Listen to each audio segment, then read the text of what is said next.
Hello તાલીમાર્થી મિત્રો, અંગ્રેજી ભાષાના શબ્દ શીખવાનો આજ 38મો દિવસ છે. તો ચાલો શબ્દ શીખીએ. આજનો પહેલો શબ્દ છે કન્સેન્ટ.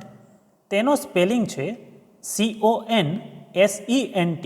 કન્સેન્ટ એટલે સંમતિ આપવી.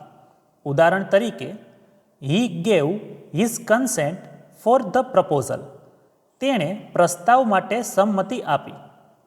ત્યાર પછીનો શબ્દ છે ડિસ્ક્લોઝ.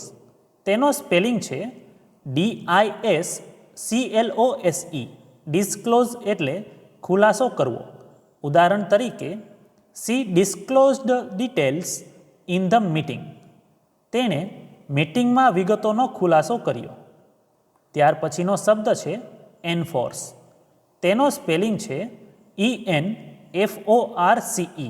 એન્ફોર્સ એટલે અમલ કરાવવો. ઉદાહરણ તરીકે, the rules must be enforced strictly. નિયમોનો કડક અમલ કરવો જોઈએ. ત્યાર પછીનો શબ્દ છે ઓટોમેટિક. તેનો સ્પેલિંગ છે AUTOMATIC. ઓટોમેટિક એટલે સ્વયં સંચાલિત.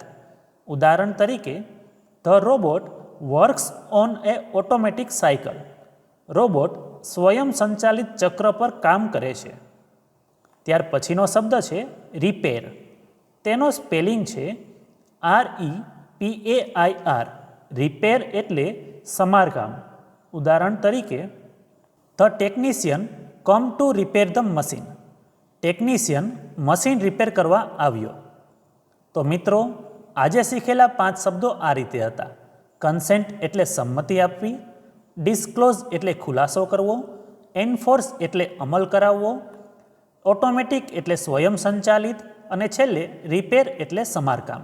તો આવી જ રીતે ITIની અને જોબની અપડેટ માટે આ ચેનલને સબસ્ક્રાઈબ જરૂર કરજો.